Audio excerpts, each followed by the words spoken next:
E tá bom cantar aqui nesse lugar, né?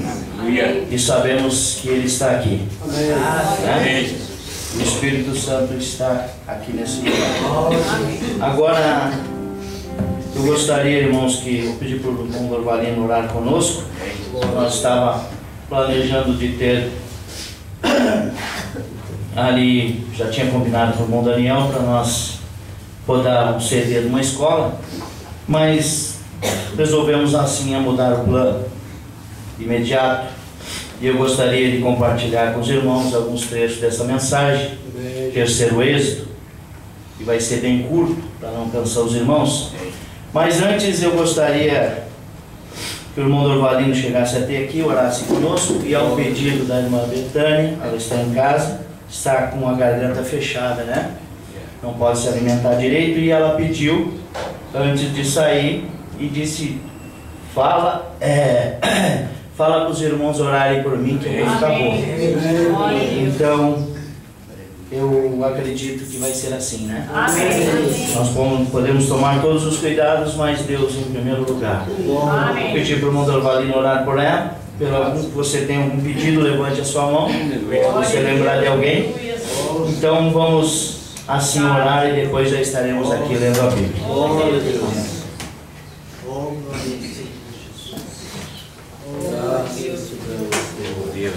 Deus de eternidade, Deus de verdade, graças a Deus, Pai, Criador do céu e da terra, graças a Deus, Pai. Nossa irmã Betânia que está doente em casa, que Deus abre aquela garganta dela, que ela precisa de dar a sociedade, de dar a palavra de Deus aqui, nosso braço direito aqui, oh, glória a Deus. Nosso pastor está chegando aí, eu posso chegar até amanhã, não sei. Deus vai dar a ele, Pai. Os doentes que vieram aqui, a minha família, meus irmãos. Aleluia, cada irmão, cada irmão que estão aqui com nós. Jesus é com nós, cada irmão. Para alguém entregar a mão do Deus, de força, de ânimo, de coragem, de graça. Em nome de Jesus Cristo, eu agradeço. Oh Deus maravilhoso, oh glória a Deus. Muito obrigado, Jesus, por tudo. Amém. Obrigado, Deus. Que Deus possa nos abençoar esta noite. Nós vamos colocando assim na presença de Deus. E convidando os irmãos para lerem Romanos no capítulo 12. Eu tenho essa mensagem aqui, o terceiro êxodo, que eu gostaria de compartilhar alguns versos com os irmãos nessa noite. Em Romanos no capítulo 12, a partir do verso 9.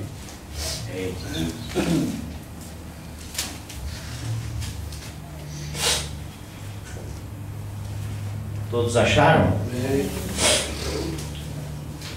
O amor seja não fingido. Aborrecei o mal e apegai-vos ao bem. Amai-vos cordialmente uns aos outros com amor fraternal, preferindo-vos em honra uns aos outros. Não sejais vagarosos no cuidado, mas sede fervorosos no espírito, servindo ao Senhor. Alegrai-vos na esperança, sede pacientes na tribulação, perseverai na oração. Comunicai com os santos nas suas necessidades, segui a hospitalidade. Abençoai os que vos perseguem, abençoais e não amaldiçoeis. Alegrai-vos com os que se alegram e chorai com aqueles que choram. Sede unânimes entre vós. Não ambicioneis coisas altas, mas acomodai-vos às humildes, não sejais sábios em vós mesmos. A ninguém tornei mal por mal, procurais as coisas honestas perante todos os homens. Se for possível, quando estiver em vós, tende paz com todos os homens. Não vos vingueis a vós mesmos, amados, mas dai lugar à ira, porque está escrito, minha é a vingança, eu o retribuirei, diz o Senhor. Portanto, se o teu inimigo tiver fome, dá-lhe de comer. Se tiver sede, dá-lhe de beber, porque fazendo isso amontoarás brasas de fogo sobre a sua cabeça. Não te deixes vencer do mal, mas vence o mal com o bem. Amém? Senhor nosso Deus, somos agradecidos a Ti por esta palavra, Senhor. E nós sabemos que já de imediato podia ir embora, porque ouvindo essa tremenda mensagem da Bíblia, Senhor, que isso fala direto aos nossos corações, vem de encontro a todas as nossas necessidades, Senhor. Nessa noite nós pedimos que o Senhor nos ajude, e aos irmãos que estão aqui, Senhor, sentados, desejando ouvir algo, certamente que não há nada de mim mesmo, mas o Senhor tem na sua mensagem, nessa palavra, o que alimenta o corpo espiritual que está dentro desse corpo. E nós pedimos essa noite que mais uma vez, Senhor, que nós possamos sair daqui saciados pela Tua palavra, contentes, felizes de estar aqui servindo a um Deus nessa mensagem, Senhor. Nós somos agradecidos a Ti, no nome de Jesus Cristo. Amém, Jesus. Amém. Vocês podem sentar, irmãos. Que Deus abençoe a todos.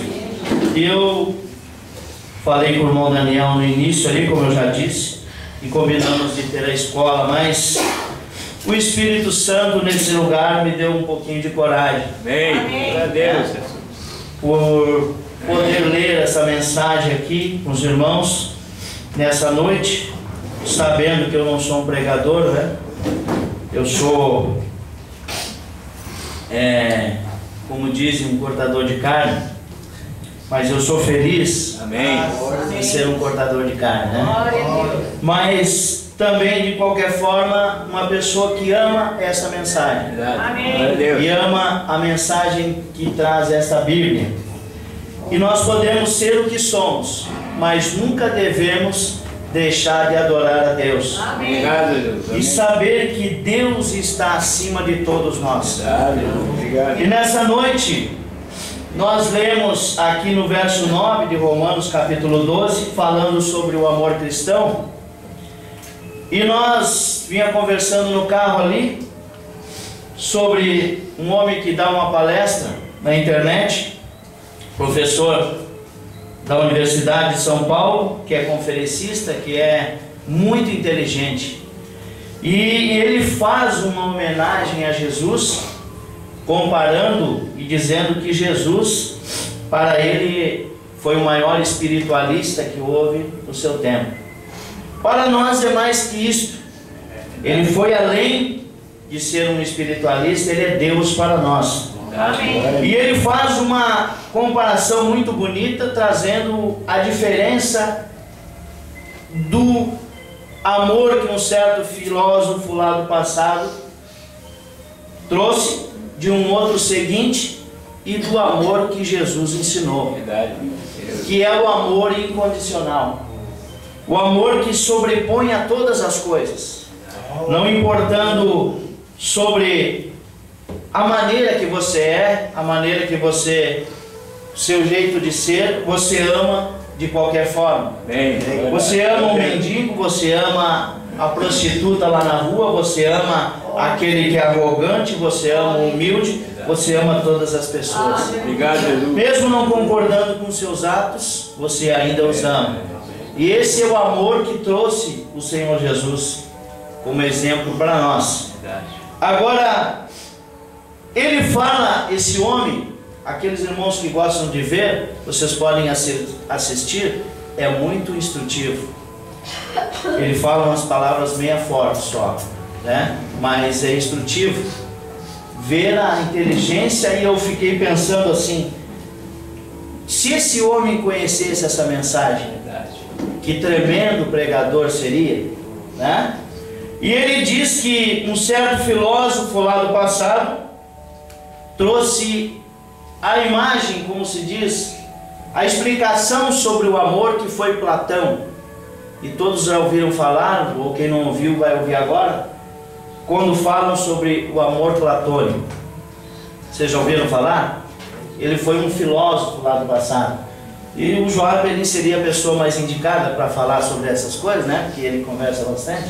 e está inteirado sobre os livros, mas eu queria colocar isso aqui só para vocês fazerem um paralelo essa noite. Amém. E esse filósofo falou que o amor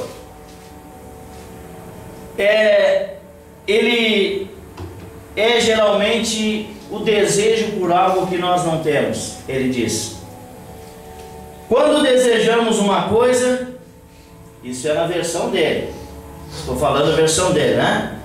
Desejamos muito aquela coisa, nós ficamos persistindo, pensando naquela coisa que nós queremos, seja um bem material, seja alguém, algo.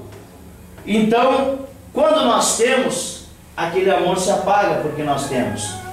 É a mesma coisa quando você tanto deseja um carro novo. Você batalha, você trabalha, você sua para conseguir. Mas depois que consegue, parece que não é tudo aquilo, né? Se torna corriqueiro. Agora, esse amor passa. Aí logo a seguir tem um outro que faz um paralelo também, falando sobre o amor pelas coisas. Não esqueci o nome do homem agora. Pelo amor pelas coisas que nós temos. E eu, em parte, concordei com ele, dizendo que é bom ser assim, por nós ser agradecidos a Deus pelo aquilo que Ele tem nos dado, né? Pelo aquilo que Deus tem nos dado. Seja um carro novo ou velho, somos agradecidos a Deus por isso. Amém. Agora, esse foi um dos homens muito sábios do seu tempo que falou disso, e ele disse que esse tipo de amor é o amor pelo aquilo que nós temos, pela casa somos agradecidos, pelo carro, pela pessoa que nos acompanha no dia a dia, nós amamos aquilo que nós temos. Amém. Há pessoas que sempre estão desejando algo mais, e isso é bom por um lado, ter um pouquinho dessa ambição. Mas essa ambição, quando é demais, ela acaba destruindo as nossas vidas, porque ficamos obcecados em adquirir, né, as coisas e acabamos nos destruindo a nós mesmos. Então, esse ponto concordo com esse homem, que nós devemos amar aquilo que nós temos, né? Devemos amar a esposa, o esposo que nós temos. Está meio cuidado, mas é o que Deus nos deu, né? Quando eu falei, meio gordo, magro, feio, bonito, e não desejamos uma mais bonita, né? Que daria muito problema para nossas vidas. Mas agora nós viemos falar sobre o amor incondicional. Agora o profeta traz aqui nessa mensagem algumas coisas para nós sobre fé, sobre amor, sobre essas coisas. E esse amor incondicional, irmãos, é o mais difícil de nós fazer isso funcionar em nossas vidas. Porque nós geralmente amamos aqueles que nos amam. Aqueles que nos criticam, nós não gostamos de amar, porque eles nos criticam, né?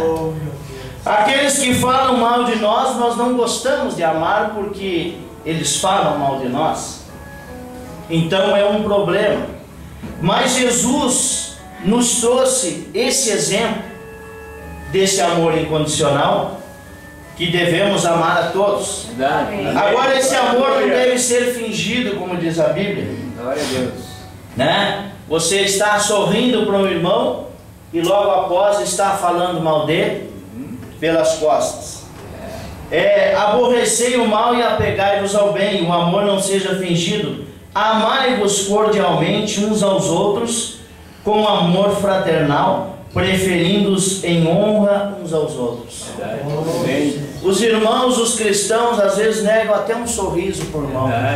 Quanto custa um sorriso, irmãos? Aleluia. Quanto custa isso para nós? Né? Mesmo que não tenha dente, é um sorriso, vale muito. Quanto vale um abraço? Quanto vale dizer para um irmão assim: olha, irmão, eu não posso lhe ajudar com muita coisa, mas Deus vai te ajudar. Verdade. Deus vai te abençoar quando Ele está num problema. Né? E com esse amor fraternal, preferindo-os em honra uns aos outros, respeito. E o profeta disse que honrar é respeitar. E você tem que respeitar até a maneira de ser um do outro. Um é meio agitado, o outro é mais tranquilão, mais calmo, né? Mais vagaroso. Mas ele diz aqui no verso 11: não sejais vagarosos no cuidado, sede fervorosos no espírito, servindo ao Senhor, alegrai-vos na esperança, sede pacientes na tribulação, perseverai na oração, não comece a murmurar quando você está em problema, comunicai com os santos as suas necessidades. Amém. Amém. Vai e diga para alguém, irmão, ligue para alguém, eu estou precisando da oração da igreja. E eu tenho prova, irmãos, aqui, Aleluia. de todas as vezes que eu pedi oração aqui na igreja, sobrepõe as minhas expectativas. Amém. Várias vezes que eu estive em problema. E agora eu tenho, há poucos dias atrás, eu estava notando que as coisas, nós que trabalhamos com venda, irmão de Olinda, que as coisas não estavam indo bem, tinha alguma coisa me atrapalhando ali no meu trabalho, momentos que eu tinha muito movimento, estava simplesmente parado, e eu comecei a pensar assim, algo está errado. Mas desde o início, Deus me deu essa coisa de perceber quando algo não está bem. E eu simplesmente, há um mês e pouco, fui atrás ali, e pedi para o pastor assim, o senhor vai ali e ora por mim que tem alguma coisa que não está bem. Em um lugar que entra muitas pessoas, nós sabemos que são deixadas coisas ali. Né? Espíritos ficam ali. E nós temos ali um costume de orar a Bíblia de manhã, e quem estiver ali vai ouvir. E vai ler a Bíblia, vai ouvir a Bíblia, a leitura da Bíblia, e vai orar. E os meus amigos que vão ali de manhã, eles já estão acostumados a isso. Não são dessa igreja, né? Mas feliz quando vamos ali, que pode chegar um irmão e orar conosco. Mas isso às vezes não é suficiente, talvez a nossa fé não alcança, mas o diabo respeita a oração de um ministério que é vindicado por Deus. Então, para encurtar esse assunto, as coisas se abriram. É verdade. Né? E aí nós devemos aprender a ter mais fé, irmãos. E eu, por muitas vezes, fui negligente nesse ponto. Ficava reclamando, ficava preocupado, ficava nervoso de um lado para outro, sem saber o que fazer. Mas, aos poucos, estou aprendendo. Amém? Confiando em Deus que Ele pode dar além das nossas expectativas. Pode dar a mais do que nós precisamos. Agora, nessa mensagem, para mim não ficar falando demais, como você pode, no verso 188, o profeta está falando aqui sobre aqueles profetas que profetizaram no tempo de Acabe, sobre dizendo que Acabe poderia subir a peleja, que ele saía bem, somente um, né? Somente um disse que não. Agora, todos eles disseram que sim, mas somente um, e o profeta disse, esse era o eleito daquele dia. Ele disse, vá, você vai estar disperso como ovelhas, Israel disperso como ovelhas que não tem pastor. Agora, no 189 dessa mensagem, o terceiro êxodo, ele disse, agora como você pode abençoar qualquer coisa que Deus amaldiçoou? Saia da coisa. Diz o profeta, saia da coisa. Livre-se dela, entre em Cristo. Amém? Amém. Agora note, uma coisa também que você não pode ser, irmão, é mais misericordioso do que Deus. Verdade. Nós devemos amar, na verdade, mas devemos deixar Deus tomar conta de certos assuntos. O inimigo fará uma proposta, ele proporá uma coisa, prepara isto, e a mente intelectual diz: está certo. E não é o que está acontecendo hoje. Os ministros estão dizendo para as mulheres: cortem seus cabelos, que não há problema. Vistam-se de homem, que não há problema. Agora, a mente intelectual, a fé intelectual, ela diz: está certo. Ela concorda com isso. Agora, a fé é diferente. É aí onde esse precioso, no 191, irmão, estava esse homem. Ele disse: olha aqui, você sabe que se todos estivéssemos juntos como igreja, você não acha que estaríamos em melhores condições do que dispersos como estamos agora?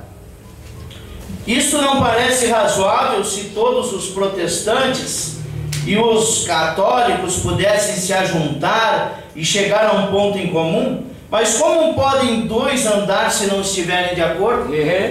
Aleluia! Como se pode quando um grupo aqui não crê em cura, e o outro diz que crê, o outro apoia em algum outro tempo passado, alguns mesmo nem creem na Bíblia, e juntar-se a isso? O que você tem? Deus não é autor de confusão. Antes que Deus pudesse chegar a pôr sua igreja em ordem, eles esperaram 10 dias e noites até que todos se tornaram em um lugar unânimes. Unânimes. Unânimes. O que quer dizer unânimes, irmão Felipe? Todos um pensamento só. Todos em um pensamento só. Não tinham 2 ideias, nem 3, nem 5 ou 6, mas estavam unânimes, crendo. E lá veio o Espírito Santo para a liderança, não algum concílio ecumênico, está vendo? Espero que você entenda isso. Esse é o incrédulo, ele é infiel à palavra de Deus, que não nota o que a palavra diz, mas atenta para os seus próprios arrazoamentos. Isso nós vemos muito hoje. Mas o profeta diz: foi isso que Eva fez. Ao invés de pensar no que Deus tinha dito, ela fez outra coisa. Para começar, ela confiou no seu pensamento, no seu arrazoamento, e Satanás disse: agora veja que não é razoável isso.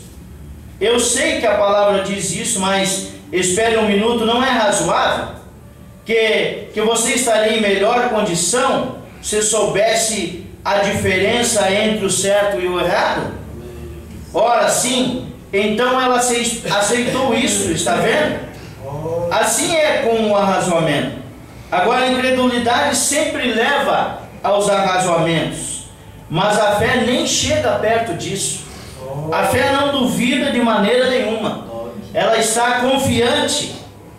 Não teria sido razoável para nosso pai, o qual é o pai da nossa fé, Abraão, pela qual somos seus filhos em Cristo, não teria sido razoável que uma mulher de 65 anos de idade, com quem ele tinha vivido o tempo todo, desde que era moça, não pudesse ter um bebê? E quando ela tinha 100 anos ou 90, e ele 100, e ainda nenhum bebê, não arrazoaria se alguma grande equipe de médicos e ciência submetesse Sara a um exame? Dissesse: ora, seu ventre está seco, suas veias de leite estão secas, faz 40 anos, seu coração, nessa idade, ela não poderia entrar em trabalho de parto? Ora, eram só arrazoamentos. E esses dias eu estava ouvindo um homem criticando a profecia do profeta e dizendo: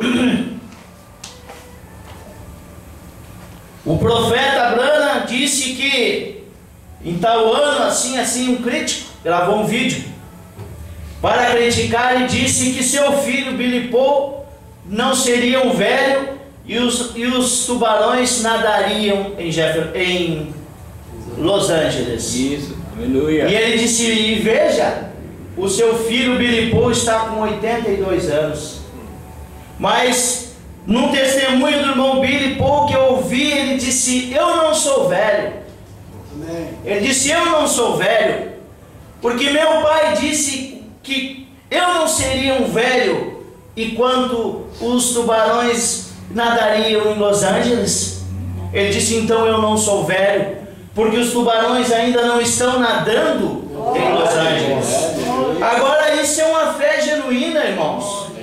Agora a fé intelectual vai pela letra. E Deus permitiu que isso acontecesse. Eu fiquei pensando sobre isso.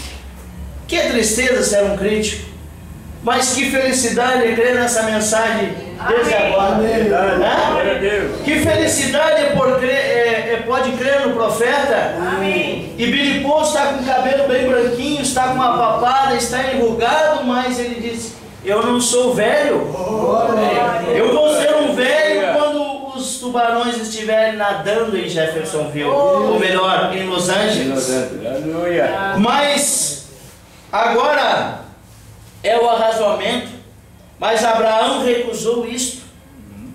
Ele não duvidou da promessa de Deus por incredulidade. E agora que nem nós podíamos pensar, quantos crentes meio cá, meio lá dessa mensagem, que podem ouvir esses vídeos aí, que podem ver e dizer bem, olha, é verdade, essa mensagem é falsa, né? Olha aí o que ele disse, não se cumpriu. O profeta disse por volta de 1977, ele disse, eu predigo. Não foi, irmão Felipe? Não foi o que ele disse? Irmãos, ele disse, eu predigo, se introduzirá o milênio. E eles dizem que ele disse que o milênio estaria aí. Agora, uma introdução, o que seria? Os inteligentes me ajudem. É algo que está começando, está sendo introduzido. Prelúdio de algo maior.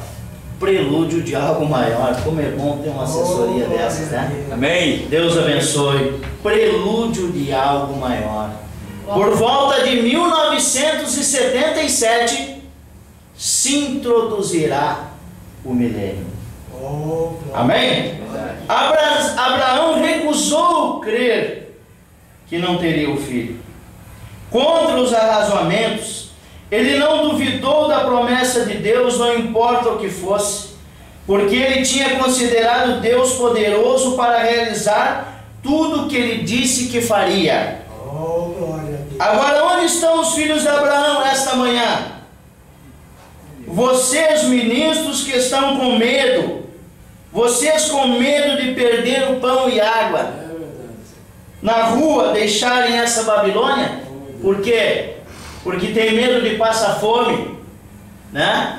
E aí tem que crer com algum outro superior que crê diferente. Mas agora, onde está a sua fé? Davi disse, outrora fui moço e agora sou velho. Nunca vi um justo desamparado, nem a sua descendência a mendigar o pão. Então não tenha medo. Verdade. E nós ouvimos falar na crise e tantas coisas, e o dinheiro escasseou, na verdade. As pessoas querem comprar e não têm dinheiro, querem gastar e não têm, querem consumir e não têm, porque nós somos consumistas. Nós precisamos consumir o pão, a carne, o leite. Precisamos gastar com gasolina e tantas coisas que custam dinheiro. E tudo está aí. E tudo está fazendo nós crer que estamos encurralados. Mas o profeta dá um conselho aqui. Ele diz assim, não tenha medo. Faça uma coisa só e tudo vai ficar bem. Ele diz assim, permaneça fiel a Cristo. Amém? Permaneça fiel a esta palavra. Amém. E o resto vai vir. Amém. Não é, irmão de Olinda? Aleluia. Há um testemunho do irmão de Olinda que ele falou para mim. Ele disse, Lá conversando, eu digo: senhor, depois que tomou essa posição aqui, o senhor vai ver os seus negócios melhorarem. Verdade. E o primeiro mês foi melhor, e o segundo melhor, e o terceiro ainda não terminou, e o terceiro melhor. Faça só uma coisa: seja fiel a Cristo, diz o profeta. Permaneça fiel, mas a incredulidade captará exatamente o arrazoamento. E nós, como seres humanos, queremos arrazoar. Como é que vai ser? De que jeito vai ser? Eu sou assim, irmãos. Muitas vezes sou assim. Começo a pensar: e agora? Olha só, eu preciso disso para o final de semana e não tenho, não estou vendo jeito. E as coisas estão do jeito que estão. Há uma crise aí fora. Foi isso o que fez. Agora você entende isso? A incredulidade confia nos arrasamentos, nas coisas do dia presente. Agora, a fé não faz isso. A fé olha para a palavra. A fé diz: seja fiel com Deus, que se encherão teus celeiros. Ele repreenderá o devorador. Amém. Aleluia. Eu gosto de ouvir um outro homem também, que é um irmão denominacional, e ele prega muito engraçado, e ele prega brincando com as pessoas, e ele disse assim: as pessoas às vezes fazem tanta confusão, que até mesmo o devorador diz: não quero nem chegar perto desse aí, porque ele vai me complicar a minha vida. Não, até mesmo o devorador tem medo dele, porque eles complicam tanto as coisas que deveriam ser mais simples.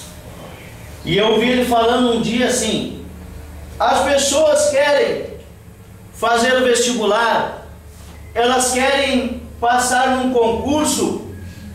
Agora, se existe uma vaga para um bandista, para um descrente, existem duas vagas, uma vaga, melhor dizendo.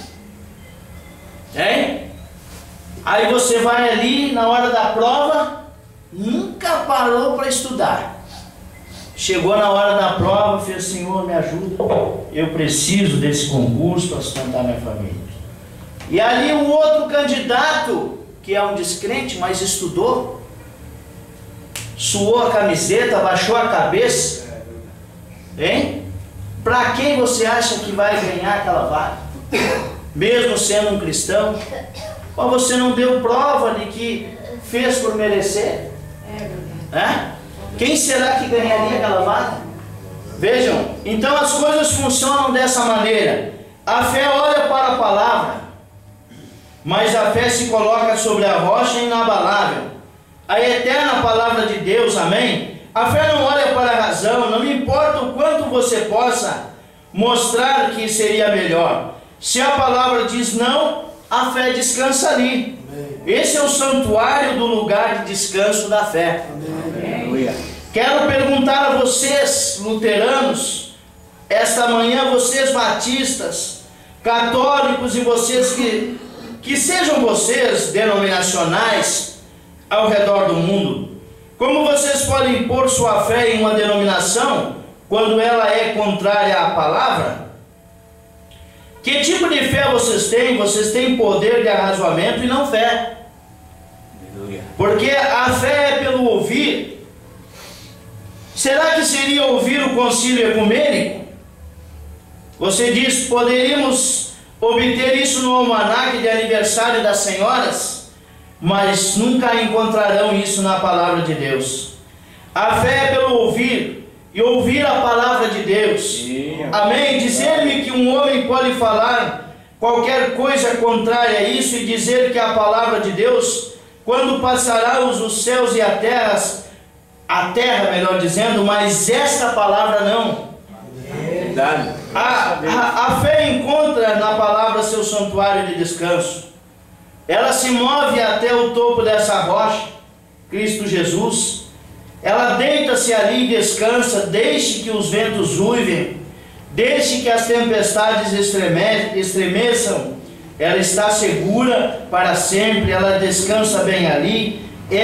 Aí é onde a genuína fé cristã descansa. O lugar de descanso é a palavra, porque ela sabe que Deus sempre se provará superior sobre cada um dos seus inimigos. Amém. E os inimigos de Deus são os seus inimigos, são os nossos inimigos. E os nossos inimigos são os inimigos de Deus, porque Deus está batalhando por nós. Amém. Agora, ela descansa bem aí, porque ela sabe que Deus provará superior aos seus inimigos. Não importa quão ruim pareça, e como o inimigo tem entrado, e quanto pareça que você está derrotado, a fé ainda sabe. Agora você pode pensar que está derrotado. Agora vocês enfermos, como eu gostaria de deixar bem enfatizado, quando você capta essa fé de que vai ser curado, toda circunstância, tudo mais, todos os sinais, todos os sintomas podem apontar que você está morrendo, você nunca se moverá daquilo ali. Seu lugar de descanso está no santuário da palavra de Deus. Quando a fé genuína se estabelece ali, não aquela fé manufaturada, aquela fé fabricada.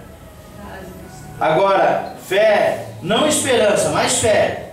Esperança está aqui fora, esperando que estivesse dentro. A fé já está dentro, olhando para fora, dizendo está feito. Né? A esperança está fora, diz o profeta. Ela está esperando, mas a fé já está lá dentro. E continua repetindo, está feito. Estou curado, estou bem, tudo estará bem nos maiores problemas. E aí ele diz, isso é fé, está vendo? Isso é fé. É aí aonde a fé toma o seu lugar, porque sabe que Deus nunca deixará o inimigo passar por cima dele. Ele nunca deixou. A fé sabe disso. Assim, independente da aparência disso, Noé sabia que a arca flutuaria. Amém? Está vendo? Ele sabia. Agora, Daniel sabia que Deus fecharia a boca dos leões? Ou não? Ele sabia. É assim que fazemos. E tudo aquilo que o profeta disse, nós sabemos que vai acontecer. E assim que fazem, veja, casam com suas filhas, as filhas seus filhos, criam seus filhos católicos, exatamente, matam-nos com morte espiritual.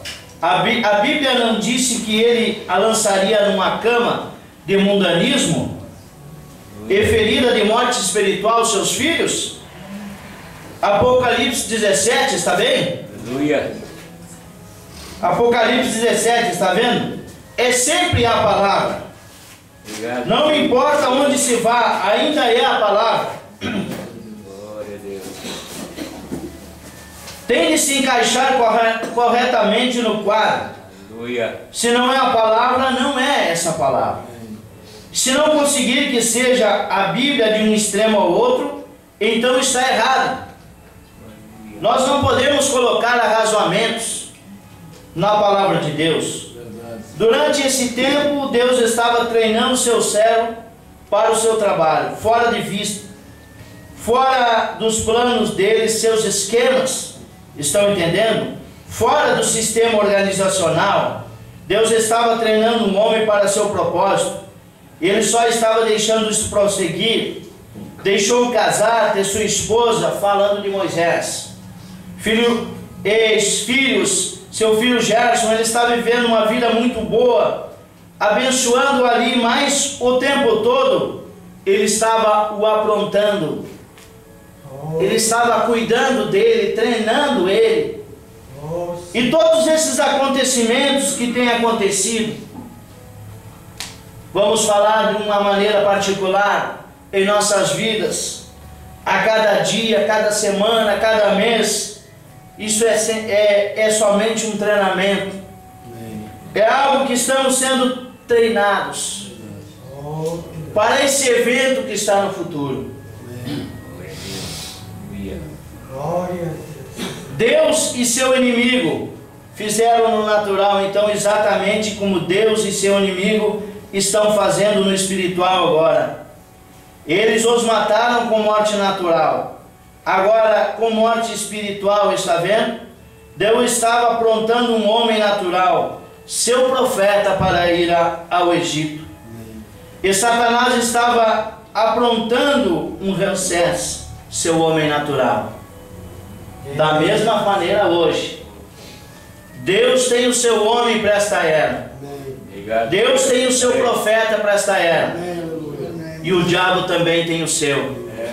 O sistema organizacional também tem o seu. Para matar ou unir todos os egípcios e hebreus, fazer com que eles ainda o servissem. E é por isso que é tão difícil para a mente arrazoar contra o sistema educacional, que pode provar seus pontos. Está vendo?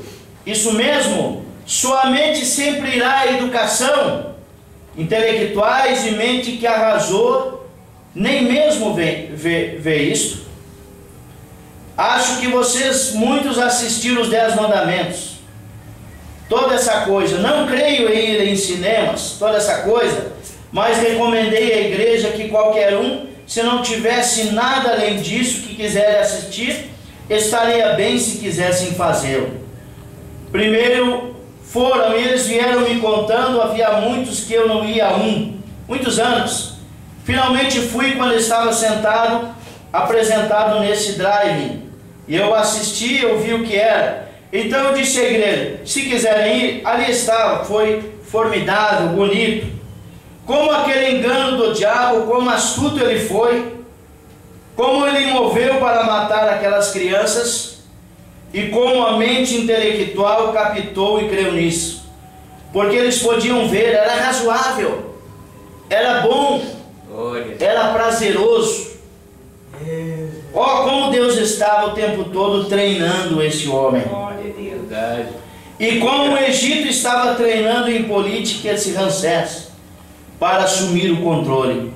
Então a grande disputa veio certo dia entre o poder intelectual e o poder espiritual.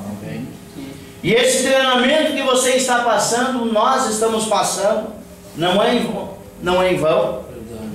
Haverá um confronto no final entre o intelectual, entre a incredulidade e o espiritual.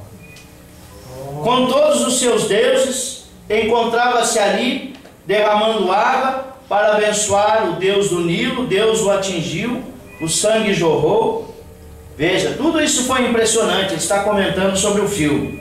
Agora observe, o intelectual sempre começa a razoar e não pode ver o lado espiritual, porque ele é intelectual, porque ele é incrédulo.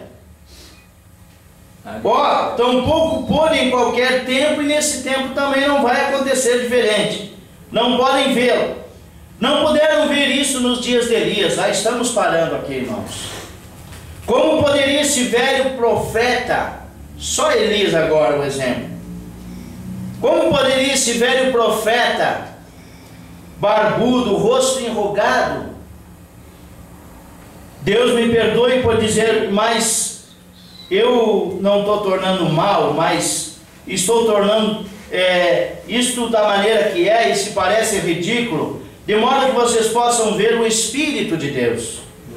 Como Paulo disse, não vinha a vós falando palavras persuasivas de sabedoria, para que vossa mente se desviasse para a sabedoria, mas vim com o poder do Espírito Santo, para que a vossa esperança e confiança descansasse não na sabedoria do homem, mas no poder de ressurreição de Jesus Cristo.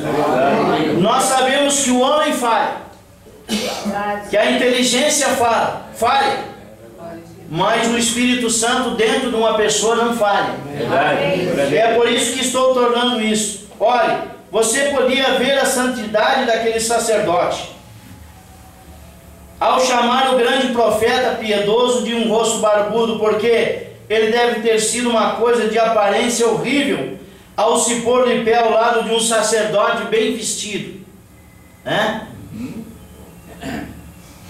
e chamar-se homem de Deus.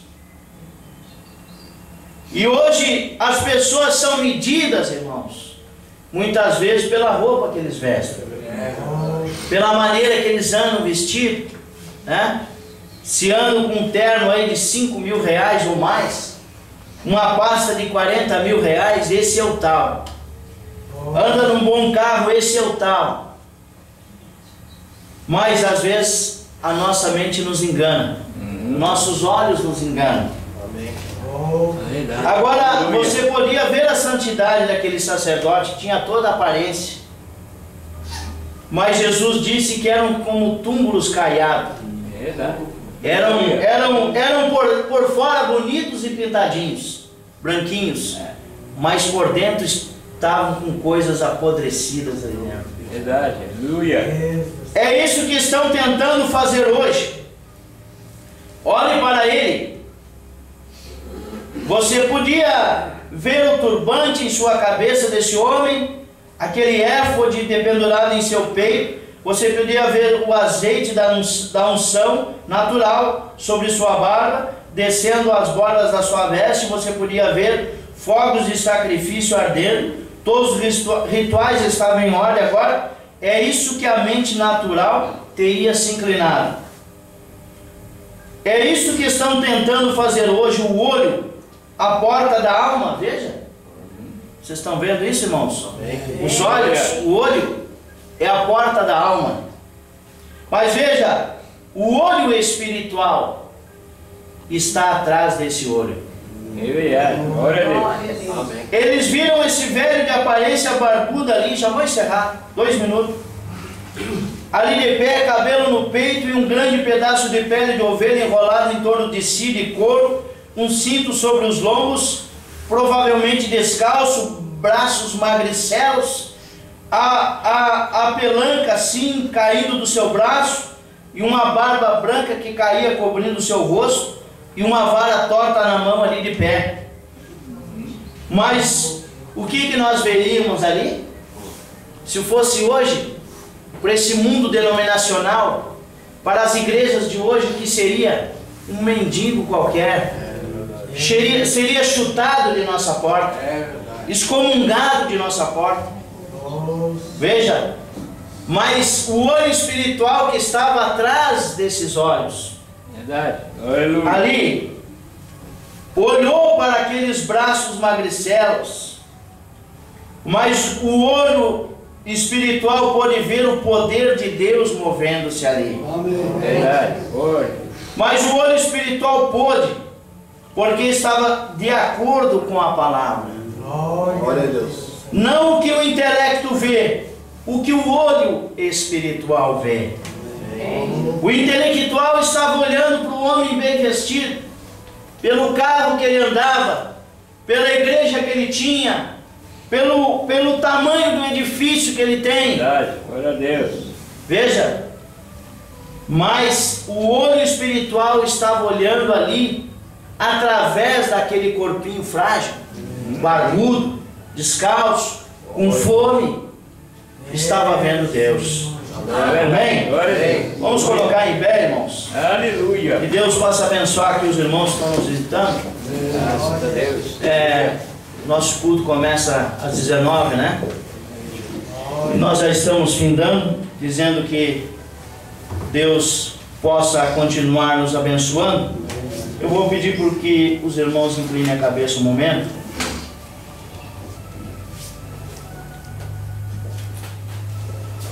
Agora lembre-se no 246. Pode pedir que os músicos cheguem até aqui, né? Para nós cantar em seguida. Lembre-se, esta eleição está chegando agora. Não é só para ir a outra nação. Não é para você mudar de cidade. É para você ir para a glória. Aonde os seus nomes estão escritos no livro da vida do Cordeiro. Não sob o pequeno cordeiro animal natural que tirou Israel, de modo que eles puderam se apostatar dali e voltar. Mas esse não pôde. Esse está sob o sangue do Cordeiro, de Deus que foi morto antes da fundação do mundo. Seus nomes foram postos no livro da vida do Cordeiro. Antes da fundação do mundo estão ali eleitos. E quando aquela luz lampeja sobre eles, que essa luz possa lampejar sobre nós essa noite, e nós podemos deixar que esses muros denominacionais caiam deles. E aqui vem eles, sai do meio deles, diz o Espírito Santo nesses últimos dias. Não toquei em coisas impuras. Eu vos serei seu Deus, e vós me serei filhos e filhas. Amém. Senhor nosso Deus, obrigado, Jesus, por esta palavra, Senhor. Sabemos que isso não é nada do homem, mas foi o Espírito Santo que falou para nós, através do mensageiro desta era, Senhor, através desta palavra, desta Bíblia a qual cremos. E essa noite, se alguém está com alguma necessidade aqui, Senhor, que isso possa curar as suas vidas, possa curar o seu corpo físico, a sua alma, e o seu espírito esteja voltado para Deus essa noite. E o nosso corpo que está dentro desse corpo é um corpo espiritual ao qual nós não enxergamos, mas nós podemos sentir que ele deve ser alimentado com esta palavra, Senhor. Nós pedimos em nome de Jesus Cristo, ajuda-nos essa noite, ainda quando vamos adorar. Ajuda o nosso pastor que está de viagem de regresso, Senhor. Há tantos problemas para ele resolver, há tantas coisas que ele tem que fazer, Senhor. E nessa noite nós colocamos ele diante de Ti, pedindo a força, Senhor, pedindo aquelas vitaminas que um dia o Senhor deu para Elias, que eles possam ser beneficiados também nesse dia, Pai. Ó Deus, a sua esposa que está acompanhando, nós entregamos tudo a Ti, Pai, e pedimos essas bênçãos, guarda eles, livra dos males, dos perigos na estrada, Senhor. Entregamos em Tuas mãos, e a nós essa noite, que podemos chegar em casa e ver a vitória de cada um de nós, Senhor. Guarda nossos lares, guarda nossas casas, Senhor, para que possamos Te servir a cada momento de nossas vidas, sabendo que o mais importante, Senhor, que o Senhor está acima de todas as coisas, acima de tudo que nos pertence, Pai. Nós entregamos a Ti e pedimos essas bênçãos no nome de Jesus Cristo. Amém, Jesus. Aleluia. Sublime